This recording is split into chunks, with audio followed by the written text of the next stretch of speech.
Bonjour, je m'appelle Jonathan, je suis accompagné d'Anne-Laure. Nous sommes ici pour Rentre Podcast pour interviewer Monsieur Daniel Terol qui est avec nous, avec qui on va passer 1 heure et demie, 2 heures, 10 heures peut-être. Je ne sais pas. Jusqu'à ce qu'on se fasse virer. Ça va dépendre de la durée des batteries et peut-être de l'heure de fermeture de la fac. Mais Voilà. bon, on va essayer quand même de passer un moment ensemble, déjà. Déjà, ça sera Déjà. très bien. Alors, d'abord, est-ce que vous pouvez vous présenter un petit peu et nous dire qu'est-ce qui vous a mené à l'anthropologie ?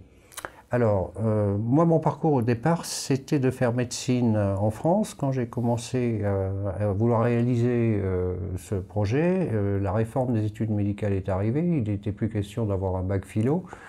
Pour faire médecine, il fallait un bac scientifique. Donc, bon, en désespoir de cause, j'ai fait philo. Bon, je me suis inscrit en philo à l'université, je fais mes études à Clermont-Ferrand. Et ça m'intéressait pour essayer de comprendre le monde contemporain. Pas de chance, Clermont-Ferrand était un énorme fief de philosophes, d'historiens de la philosophie. Je me souviens d'un jour, la femme d'un grand ponte de l'histoire de la philosophie conclut son cours en disant de toute façon Platon a tout dit. Et en entendant ça, j'ai failli claquer mon dossier et foutre le camp en disant bon, il suffit de lire Platon, si Platon a tout dit, on va pas s'emmerder avec Kant, Heidegger et tous les autres qui sont plus difficiles à lire. Voilà, bon, donc j'ai poussé le vice jusqu'à finir, on avait des certificats pour finir la licence, j'ai fait une maîtrise, mais mon dernier certificat de licence, je l'ai passé sur l'histoire de la philosophie médiévale, sur un texte en latin, que j'étais pas le seul à traduire, j'étais avec une fille aussi starbée que moi, je voudrais bien savoir ce qu'elle est devenue d'ailleurs. On s'est tapé d'abord la traduction de tout ce texte, du De Essentia en latin. Donc dans le Gaffio, c'était le 8e ou 9e, 10e terme de latin de cuisine, quoi. C'est du latin de basse volée, on va dire. Devant notre professeur Victor Goldschmidt, qui était ravi d'avoir trouvé 2 allumés pour faire ça. Et ça porte sur le sexe des anges, donc c'est une question intéressante, très troublante, moi qui m'intéressais. Malheureusement, quand on a fini la traduction, on s'est aperçu que le bouquin ne concluait pas. Et que donc on n'en apprenait pas plus qu'au départ sur la question du sexe des anges. Donc on avait été roulé dans la farine quelque part par l'auteur. Bien, j'ai percé. Ce certificat de philosophie médiévale a sonné le glas de mes études de philo. Je me suis dit, mais là, c'est pas possible. Tu veux faire philo pour comprendre le monde contemporain, tu termines sur la philosophie médiévale, sur le sexe des anges, je crois que là, c'est pas la bonne orientation. À la suite de ça, j'ai discuté avec un des profs que j'avais eu qui m'a dit, mais non, mais à ce moment-là, il faut aller sur Paris, te former en anthropologie, etc. Puis on avait un anthropologue local qui travaillait sur l'Amazonie, avec lequel j'avais, avec ma compagne qui est devenue ma femme, on avait eu envie, on était étudiants ensemble, on avait eu envie de partir, l'accompagner sur son terrain. Bon, il nous a dissuadés parce que c'était une petite tribu, on risquait de mettre en péril l'équilibre de la tribu, puis son travail. Mais vous savez, la spontanéité des jeunes étudiants, c'est quelque chose, la réalité, après, c'est autre chose. Donc on l'a pas fait, et moi je suis venu m'inscrire à l'école des hautes études, et là j'ai fait une formation en ethno, et comment vous dire ça?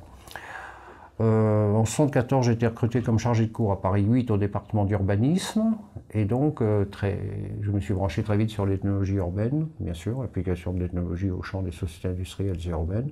J'avais monté tout un parcours, un cursus, on peut dire, là-bas. Et il y a eu, début des années 90, le surgissement dans les espaces publics de ce qu'on a appelé les nouveaux pauvres, c'est-à-dire des gens qui n'étaient pas les clochards habituels de Paris, et qui sur Paris commençaient à arriver avec 3-4 affaires, s'installer sur des dalles, notamment la dalle comment s'appelle, l'Arc de Triomphe de la Défense, l'Arc de la Défense, qui au départ devait s'appeler l'Arc de la Fraternité, et après il s'appelait la Défense, hein, c'est très bien, vous voyez le glissement, c'est intéressant. Peut-être parce que juste avant l'inauguration, il y a une femme SDF qui est morte de froid au pied de l'Arche de la Défense. Ça refroidit tout le monde, enfin la femme elle-même, et puis naturellement les gens autour qui ont pris conscience de ça. Bref. Donc, le plan urbain construction architecture, qui est un organisme officiel qui gérait les recherches urbaines, voir monter des interrogations des chercheurs qui travaillent sur les espaces publics en disant il y a des gens qui arrivent, on ne sait pas qui c'est, ces nouveaux pauvres. Bon. Et du coup, contacte un certain nombre de labos en disant voilà, on voudrait des recherches là-dessus, sur cette nouvelle population qui se retrouve à la rue, qui sont-ils, d'où viennent-ils, quel est leur parcours, comment ça se fait, etc. Bon. Et donc, avec 3 étudiants que j'encadrais en maîtrise, mais qui avaient déjà travaillé sur des sujets qui étaient très proches, hein, sur les squats d'artistes, l'autre sur l'alimentation des populations défavorisées, l'autre sur l'accueil et l'hébergement des populations défavorisées. On a fait une équipe à 4, on a déposé un projet. On a été très peu financé parce que comme c'était lancé comme ça, il n'y avait pas eu de programmation de financement. Je crois qu'on a eu 15 000 francs pour 3 années de recherche. Mais en même temps, bon, les frais de terrain n'étaient pas lourds, hein, c'était un ticket de métro, on trouvait les gars dessous, ça ne coûtait pas cher. L'étude des pauvres ne coûte pas cher. Enfin, cher en argent, elle peut coûter cher autrement. Elle peut coûter cher psychologiquement, parce que c'est plombant, je veux dire, ça vous tire par les pieds, surtout en plus quand vous découvrez qu'en fait la majorité meurt prématurément, alors là ça finit de vous plomber à mort. Bien, qu'à le dire. Bon. Donc 90-93, on travaille à 4, on remet un rapport de recherche qui s'appelle Errance urbaine, de 180 pages à peu près, au plan urbain, construction, architecture. Là, il se passe quelque chose, c'est qu'on a des rencontres plénières entre chercheurs, dirigées par les responsables de cette recherche au PUCA. Et moi, je prends conscience très vite, avec les étudiants aussi, mais bon, on n'a pas le même statut, bien sûr. Eux prennent conscience de ça, mais ils ne peuvent pas dire grand-chose, ils sont étudiants, donc ils sont soumis à des pressions pas possibles. Moi, je m'en fous, je suis maître de conf, comme une liberté de parole. Hein. On se rend compte qu'il y a quelque chose qui est évacué du champ de ces relations, c'est la dimension du politique. Alors, est-ce que c'est parce que la gauche était au pouvoir? Donc, à la gauche au pouvoir, on ne parle pas surtout pas de politique, et notamment de politique sociale. Quand la droite y est, je ne suis pas sûr qu'on en parle plus, c'est plus autorisé, etc. Toujours est-il que, bon, ce qui dominait les débats, c'était la philanthropie. Mais moi, politiquement, je n'avais pas envie que mes recherches servent à la philanthropie, ça ne m'intéresse pas, je n'ai pas envie de servir cette idéologie-là. Donc, j'ai annoncé aux étudiants que j'allais, lors de la remise du rapport ensemble, prendre des positions, qu'il ne faut absolument pas qu'ils soient solidaires de moi, parce que sinon leur avenir était cuit. Moi, le mien était assuré, donc je pouvais prendre des risques. Ce qui n'était pas des risques d'ailleurs. Hein. Mais j'allais annoncer clairement que j'arrêtais les recherches avec le PUCA au nom de ça. Et il y a eu une séance mémorable, naturellement, lors de la... J'ai fait part de ma position en disant je remets le rapport, voilà, on n'aura plus de contrat. Ceci dit, moi je me désolidarise de la suite, je ne veux plus travailler sur la pauvreté avec vous parce que ceci, cela, ça. Alors, un des responsables m'a crié c'est intolérable, je lui ai répondu c'est tout aussi intolérable pour moi que justement le politique soit évacué, qu'on soit dans la philanthropie, etc. Donc voilà. Donc à partir de là, nos routes sont séparées. J'avais des étudiants qui auraient de la répression. Il y en a eu, mais mesquines comme le font les institutions. Mon nom a été gommé d'un certain nombre de recensions, etc. Bon, ils sont rangés comme ils ont pu, c'est-à-dire petitement, merdiquement, bon, comme ils font. Mais pour certains chercheurs, c'est important de disparaître du tableau, de ne plus être cité, etc. J'ai plus été invité au colloque. Ceci dit, c'est pas été un problème parce que je m'y suis invité moi-même. C'est pas besoin qu'on m'y invite. Donc j'y suis allé quand même, et à partir de là, en rencontrant les organisateurs du colloque le jour de l'ouverture du colloque, en leur disant vous êtes démocrate, bien sûr, vous n'allez pas refuser la porte à quelqu'un, mais bien sûr nous sommes des démocrates. À partir de là, ils sont coincés, ils vous laissent rentrer. Bon, à partir de là, vous prenez la parole, vous intervenez, etc. Bien. Alors, juste une question, mais pour moi qui est extérieur à l'anthropologie, oui. Ça me semble un peu bizarre parce que je me dis, bon, interdire l'entrée à quelqu'un ou des choses comme ça, est-ce que c'est uniquement dans ce genre de sujet peut-être qui touche justement à la politique, ou est-ce qu'il y a d'autres sujets comme ça où on bloque? Je ne sais pas, ça me semble un peu bizarre. Avant de répondre à votre question, je me rends compte que j'ai oublié quand même un pan important de mon parcours, assez curieusement. En 1974, j'ai commencé une thèse avec le responsable du musée des arts et traditions populaires sur les bastides, c'est-à-dire les villes à plan géométrique dans le sud-ouest de la France, fondées aux alentours de l'an 1000, où il n'y a pas de dessin préalable, c'est juste des tracés au sol, de définition de l'eau, toutes les rues sont parallèles, les autres sont perpendiculaires, bon ça porte sur 16 ou 17 départements français, mais on en trouve en Espagne, on en trouve en Pologne, on en trouve, etc. Bien. Et puis, il se trouve que j'ai passé ma première année de thèse, 3e cycle, et puis la 2e année, malheureusement, ou heureusement, j'étais engagé comme chargé de cours à Paris 8. Paris 8 Vincennes on est dans une effervescence permanente d'innovation pédagogique, de débat, tas de trucs qui font que j'ai consacré beaucoup plus de temps à Paris 8 qu'à ma thèse. Et là, je suis rentré dans une période de rémission de la thèse, dont plus personne dans ma famille ne voulait me parler, parce qu'on ne savait plus si Daniel était encore en thèse ou pas en thèse, parce que c'est un sujet tellement sensible. J'ai dit oui, oui, je la reprendrai pendant les vacances, je ne l'ai pas reprise, et puis bon, au bout de 2 ans, j'avais perdu l'habitude des matériaux, etc., puis 3 ans, et puis 4 ans, j'ai mis 8 ans à faire le deuil de cette thèse. Bon. Au bout de 8 ans, je me suis dit, c'est quand même idiot. D'ailleurs, sans thèse, tu ne peux pas postuler à des postes d'assistant, etc. Bon, tu n'as pas de carrière à venir, quoi. Tu ne peux pas rester chargé de cours à vie. Donc, comme j'avais évolué entre-temps, et que je m'étais, donc, comme je vous l'ai dit, beaucoup plus branché sur l'anthropologie urbaine, j'ai sollicité Colette Pétonnet pour une thèse que j'ai faite sur le quartier Cayenne de Saint-Ouen. C'est un quartier qui est tout à fait au sud de Saint-Ouen, limitrophe du périphérique, et donc de l'ancienne zone non édificandie qui ceinturait Paris et qui était occupée par des bidonvilles, pour dire vite, mais c'était pas exactement ça, des baraques en bois. Bon. Et j'ai fait une thèse sur la mémoire populaire de ce quartier. Voilà. Alors j'étais le premier étudiant de Colette Pétonnet en thèse, mais comme on était amis en même temps, ça donnait lieu à des choses assez extraordinaires, puisque il y a eu des critiques que je ne supportais pas. Et bon, très clairement, elle m'a dit, écoute, si tu n'es pas capable d'entendre mes critiques, parce qu'on est amis, on arrête là tout de suite. Moi, je ne peux pas t'encadrer, tu comprends. Bon, restons amis, tu ne fais pas de thèse avec moi, fais-en avec quelqu'un d'autre, mais c'est comme ça. Puis Colette était quelqu'un de très net, qui, quand elle prenait des gants, c'était plutôt des gants de boxe. Donc, bon, j'ai compris, j'ai dit, non, mais t'as raison. Bien sûr qu'avec le recul du temps, elle avait raison sur toutes les critiques qu'elle faisait, 250 pages que j'avais rendues, qu'elle avait corrigées, qu'elle m'a rendues en disant c'est pas une thèse. Bon. C'est comme ça. Bien. Donc, j'avais soutenu cette thèse en 87. Donc, j'ai obtenu mon poste d'abord d'assistant, puis le corps d'assistant a disparu, je suis devenu maître de conf, et donc en 90, quand démarrent les recherches sur les SDF à Paris, voilà, bon, je suis en poste, je suis maître de conf, voilà. Alors, le sujet est intéressant parce que comme j'ai travaillé sur la mémoire populaire d'un quartier de chiffonniers, je veux dire, le glissement d'une population pauvre que vous avez étudié à la situation des SDF se comprend plus facilement. Si j'avais fait une thèse sur, je sais pas, autre chose, moi, notre sujet, moins proche, etc. Donc, 93, je romps avec le PUCA. À partir des éléments de terrain, de l'enquête qu'on avait faite entre 90 et 93, il y avait des SDF qui nous avaient signalé des équipements dissuasifs qui avaient été mis à leur rencontre sur un pavement parisien dans le 20e arrondissement, près d'une banque où ils se tabulaient, ce qui est logique. Les gens qui font la manche, ils se mettent près d'une banque, les gens vont retirer de l'argent, ils ne peuvent pas dire j'ai pas de fric. Bon, c'est logique, oui. Voilà, c'est logique. Et donc, pour les empêcher de stationner là, il y avait des plots qui avaient été collés, des plots métalliques qui avaient été collés sur le sol. Et là, assez curieusement, la mairie de Paris était tenue par Tibéri. Je ne ferai pas de commentaire là-dessus.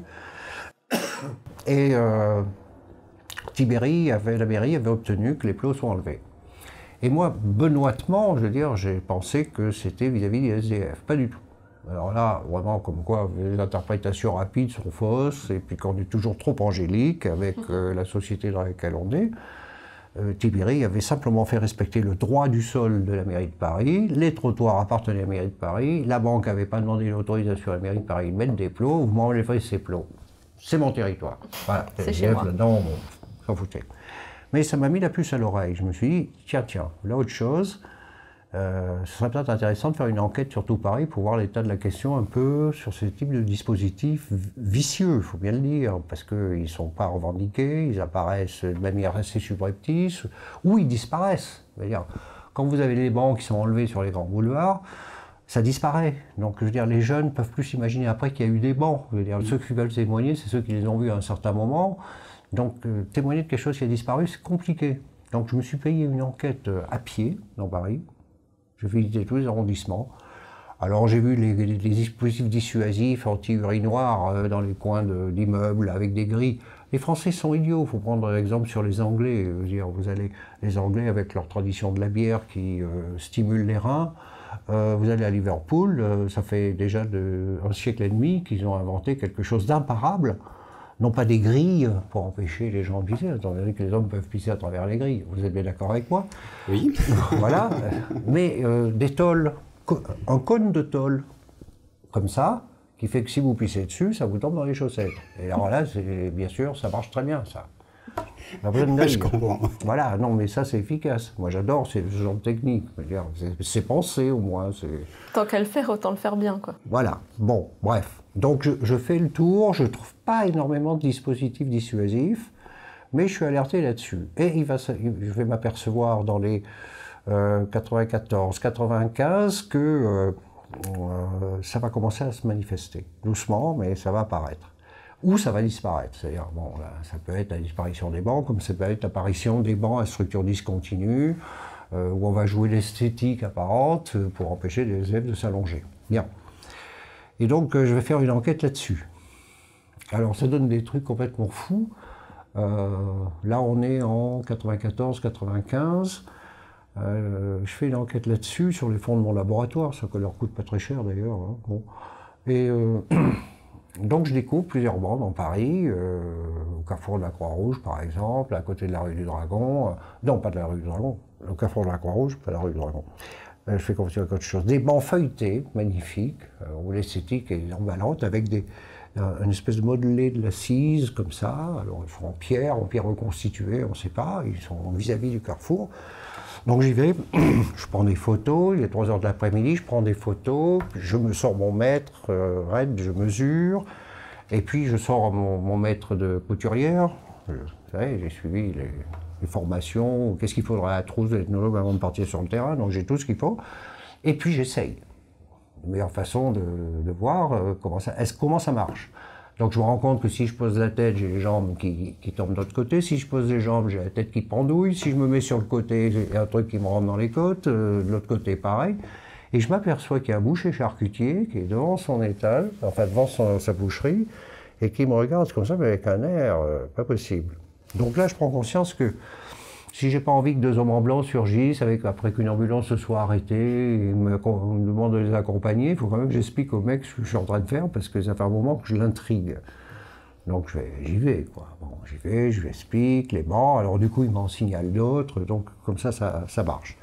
Puis surgissent la logique de prévention situationnelle qui nous vient des États-Unis, une espèce de logique qui n'est absolument pas scientifique, c'est inventé par le maire de New York, vous savez, la théorie de la vitre cassée, dès qu'il y a une vitre qui est cassée, il faut la remplacer, sinon on en cassera d'autres, etc.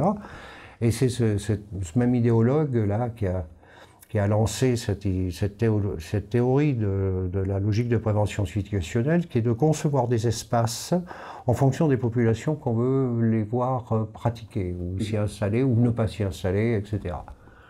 Et ça va infecter, il n'y a pas d'autre mot, idéologiquement, la conception de tous les espaces publics, planter aussi, les parcs et jardins, parce que, quoi qu'en disent nos magnifiques jardiniers, paysagistes français qui travaillent aux 4 coins de la Terre, j'en ai vu un, je ne sais plus lequel, en conférence à Clermont-Ferrand lors d'un festival de court-métrage, il a présenté son truc, je lui pose la question emmerdée, il a essayé de biaiser, j'ai pas lâché.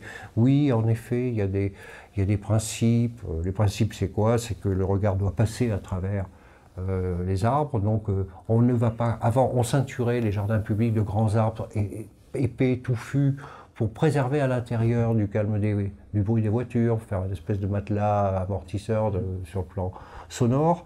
Et là, au nom de la sécurité, les arbres rasés, des petits arbustes comme ça, le regard doit passer, c'est-à-dire qu'on compte sur chacun d'entre nous pour téléphoner au flic dès qu'il y a un truc. C'est exactement ce qui se passe dans la SNCF française, vous prenez le train, et on vous demande de signaler tout colis suspect. Pas les gens suspects encore, mais ça ne va pas tarder. Ouais. On fait de nous des auxiliaires de la police. Bon. On les comprend, parce qu'ils seraient capables d'assurer la sécurité, bien évidemment. Bien.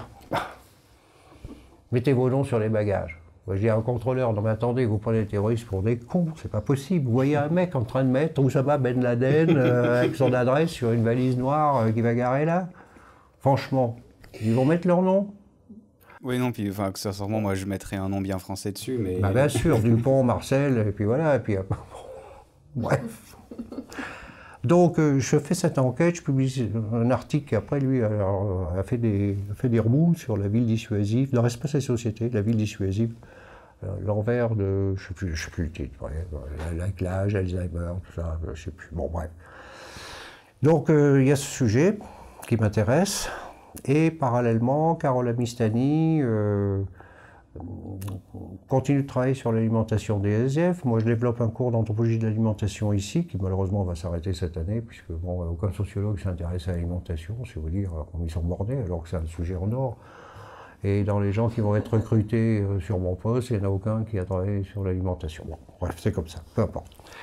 Et donc, les étudiants adorent ce cours, parce que c'est passionnant l'alimentation. C'est au croisement, à l'effet du symbolique, du religieux, du social, de l'économique, de tout un tas de choses. Et donc, c'est un champ absolument extraordinaire. Et puis c'est un champ d'investissement en plus tout de suite, hein, avec l'agroalimentaire, avec l'agriculture offshore, avec la Chine qui a racheté des milliers d'hectares en Afrique pour s'alimenter depuis l'Afrique, alimenter ses populations, puisqu'elle a encombré toutes ces vallées de milliers d'hectares d'usines, vu qu'elle produit pour la planète, hein, ils ne sont plus utilisables pour l'agriculture. Bien, bon, bref. Donc, on suit un séminaire à l'INRA, à Ivry, et ce séminaire fait intervenir sur l'alimentation des populations défavorisées. Donc, il y a des historiens qui interviennent. Tout ça, moi, je trouve le séminaire de plus en plus intéressant.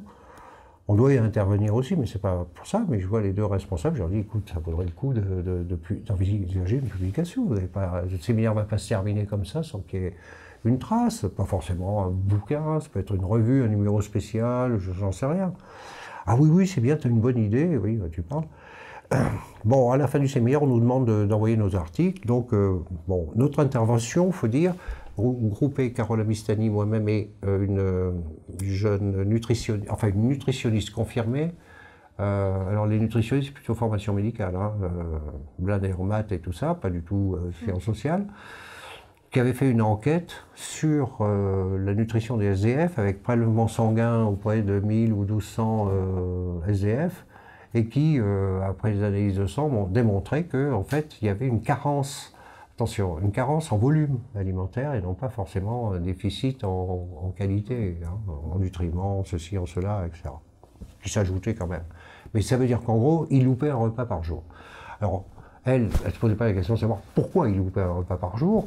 Nous, on pouvait apporter des réponses du genre, le repas de midi, ils sont pétés, ils sont bourrés, ou le repas du soir, ils roupillent dans un coin, et bon, quand ils se réveillent, ben, c'est fermé, on ne sert plus à bouffer, quoi.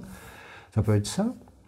Mais ce qui m'avait fait bondir, c'est que cette femme, avec des crédits français, enfin officiels, d'État, je dirais, et des crédits privés, notamment du laboratoire Nutri7, qui est un laboratoire monté par une famille qui tient toutes les actions et qui est un des spécialistes de l'alimentation, on pourrait dire, d'intervention d'urgence, humanitaire, etc. Ils ont inventé un lait ou un aliment pour réanimer les bébés dénutris gravement en Afrique, qui a sauvé des enfants, ça, il faut le remarquer. Celui où il y a beaucoup d'arachides notamment, non? Je ne sais pas ce qu'il y a, je n'ai pas goûté. Non, mais... Il me semble qu'ils avaient trouvé un truc comme ça, justement, qui palliait vraiment aux besoins nutritionnels de base. Ouais. Dirons-nous qu'ils ont pondu des produits qui sont super bien adaptés, etc., mais ils font dans l'alimentation humanitaire, hein, l'aliment humanitaire. Bon, ils verrouillent le marché, puisqu'il n'y a que qui font ça en France, c'est un très gros laboratoire qui est en Normandie, et toutes les actions sont tenues par la famille. C'est un peu comme Michelin, hein, mais ça n'a pas la même taille, c'est pas une multinationale, hein, leur truc, hein, mais c'est quand même pas mal. Et financé par Nutri7, elle cherche un aliment de rue. Et lors de son intervention, elle nous présente le Vitapoche, registré de trademark, là, produit de ses recherches et des laboratoires Nutri7, qui est une pâte alimentaire nutritive, parfaitement équilibrée, qui est molle, qui est dans un emballage qui coûte pas cher, mercurisé. Vous ouvrez l'emballage et vous faites glisser dans votre bouche quelque chose qui a la couleur de la merde, ce que ça va devenir d'ailleurs, qui a le goût du chocolat, heureusement d'ailleurs, et qui est une réussite sur le plan nutritionnel. Elle termine son exposé avec l'enthousiasme des nutritionnistes. Première question, je lui dis, écoutez, je ne peux que saluer la réalisation en 2002 des vœux des médecins hygiénistes du 19e siècle qui espéraient déjà, à cette époque, une gelée nutritive pour les nécessiteux. C'est à ça qu'on mesure le progrès social. Ça n'a pas été apprécié. Bah oui, qu'est-ce que c'est? Il faut dire les choses. J'ai dit, écoutez, vous les nourrissez, mais vous les laissez à la rue. C'est de la philanthropie. Alors oui, ils peuvent y rester à la rue, puisqu'on leur bourre les poches de Vitapoche, et puis voilà, il n'y a même plus à leur donner à manger.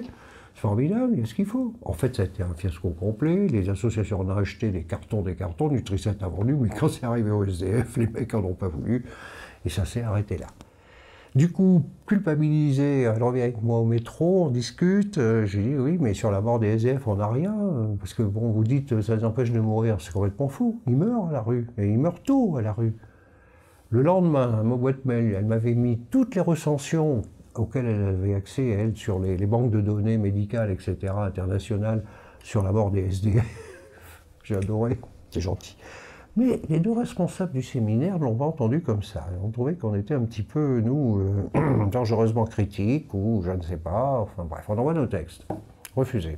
Le mien, pas assez ethnographique, trop théorique, celui de Carole Mistani, l'inverse. Trop ethnographique, pas assez théorique. On refait chacun nos textes une deuxième fois. On envoie le texte, on refait, rebelote, ça n'allait pas encore. Au lieu de nous dire qu'on bon, ils ne voulaient pas de dimension critique dans leur texte et qu'on aurait arrêté là, ils nous baladent. Moi, Carole était enceinte à ce moment-là, en avait marre, elle dit moi je ne le fais pas une troisième fois. Hein. Moi j'ai dit écoute, c'est idiot, il y a des trucs de terrain qu'on connaît nous, qu'il faut porter à la connaissance des autres, je suis désolé. Je veux bien fondre nos deux articles en un, si tu veux, je te l'envoie après, tu valides pas, tu changes ce que tu veux, etc. Mais cet article, il ne faut pas le laisser partir en sucette parce que bon, ça leur plaît pas, on s'en fout. On envoie la nouvelle mouture et alors là, sublime, ils mettent 6 mois à nous répondre. Ils nous répondent au début des vacances dans notre labo, pas notre adresse perso, donc il faut attendre 3 mois de plus pour avoir le truc. Ça devenait un objet quasiment historique, voire pas historique, hein, parce avec les délais et tout ça, ça faisait déjà 2 ans. Et pour nous dire que finalement, non, ils ne prenaient pas. Bon, il n'y avait même plus de raison. Là, il était à court de raison, mais il ne prenait pas. Bon, on avait compris. Et coup de chance, alors Carole me dit, oui, tu vois, on a travaillé pour rien. Je dis pas du tout, t'inquiète pas. Je prends connaissance d'une revue en ligne qui s'appelle Anthropology of Food, AOF. Je leur bascule un message et je dis, voilà, on a un article tout près sur l'alimentation des SDF. Coup de chance, c'était la thématique de leur prochaine revue. Ils prennent.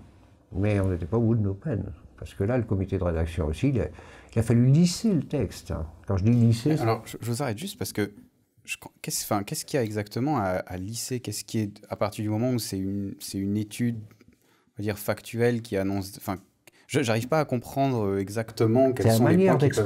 C'est la manière d'exprimer qui choque. C'est-à-dire qu'on nous demande de prendre des concepts moins percutants, moins directs, plus feutrés, plus suggestifs, je dirais. Voilà. Alors, bon, vis-à-vis de ça, le chercheur, il fait quoi? Bon, soit il dit, bon, j'en ai rien à foutre, et puis vous en voulez pas, je le reprends, et puis j'en fais autre chose, je le balance moi-même sur Internet, etc.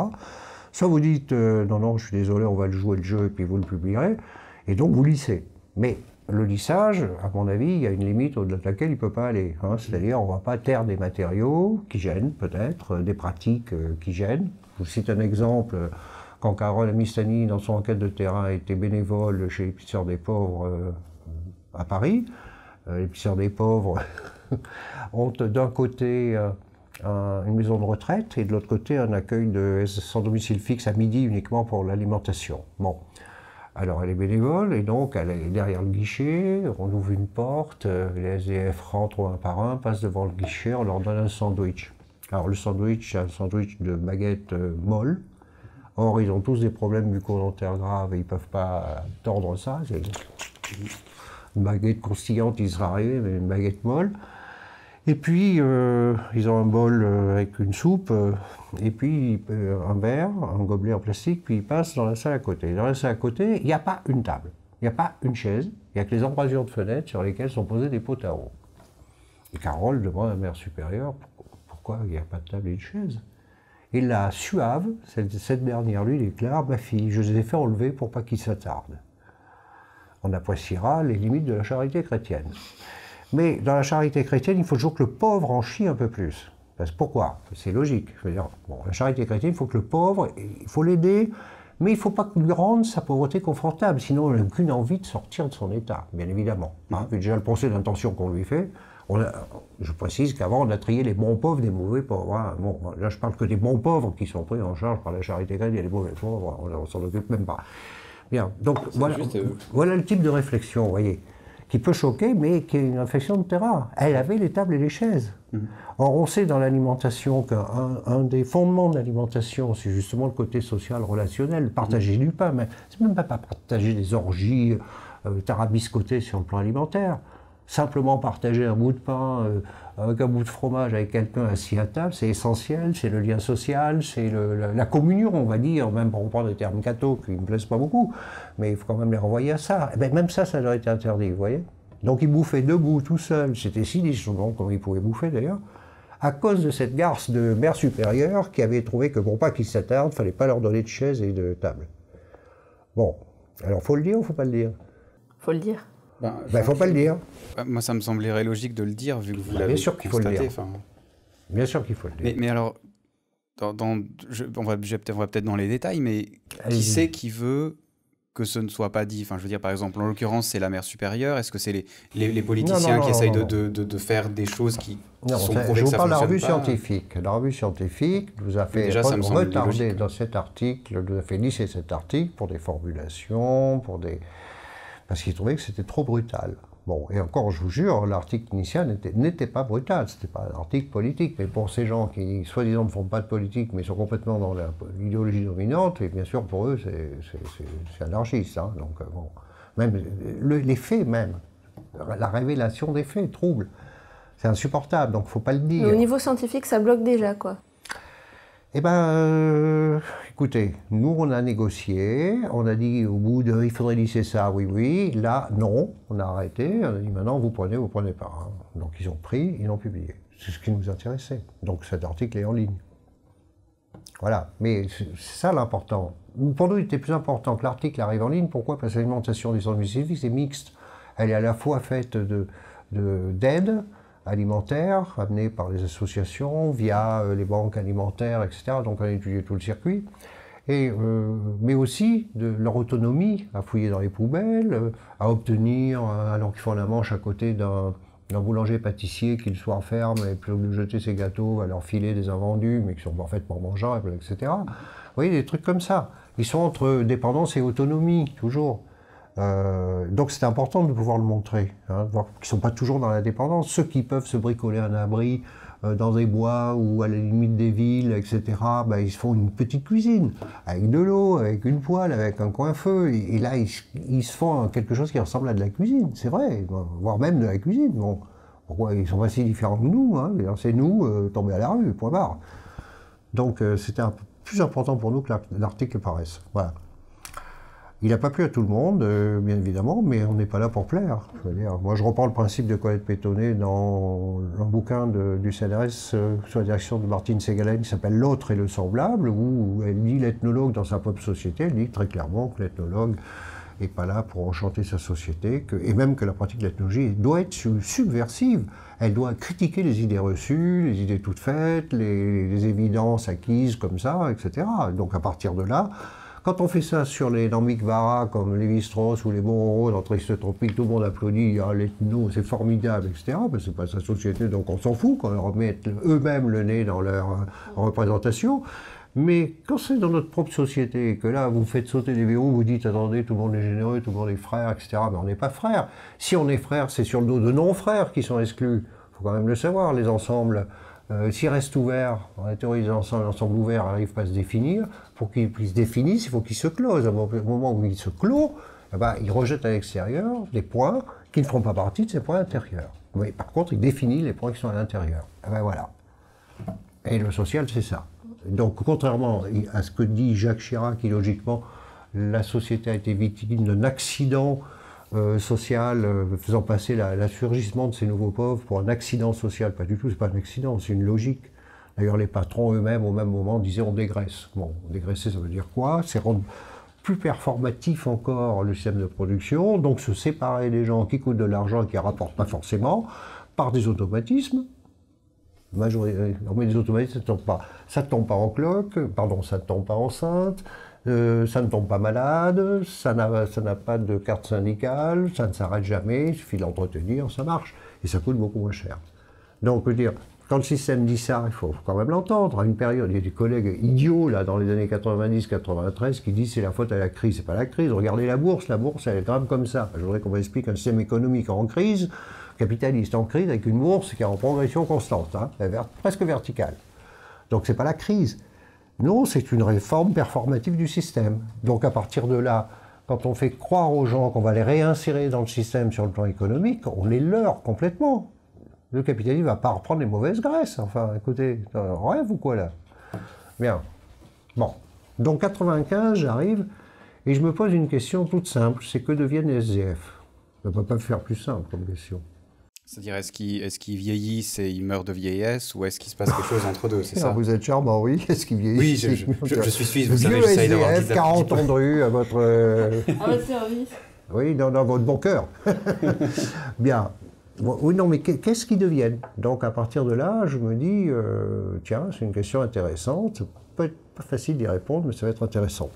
Donc, j'ai deux sorties de l'exclusion, la réinsertion ou la mort. Donc, je prends la réinsertion.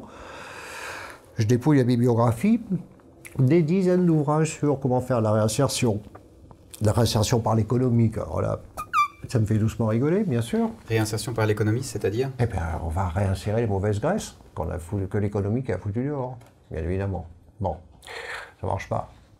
Bon, si on ne forme pas les gens, on s'aperçoit que les connaissances, je dirais, statistiques sur les SDF, leur profil, etc., montrent que, à l'exception de quelques gens très armés intellectuellement et en diplôme, comme ayant une thèse, un diplôme troisième cycle, etc., qui sont hyper rares, qu'on trouve à la rue, mais qui sont hyper rares. La majorité, c'est des gens qui ont une très petite formation, très faible formation, très faible qualification. Donc ça veut dire que, bon, avec une faible qualification, ils rejoignent le marché de tous ceux qui maintenant sont touchés par la crise et qui n'ont pas de qualification non plus. Mais ceux-là, ils ne sont pas encore cassés par la rue, alors qu'eux le sont.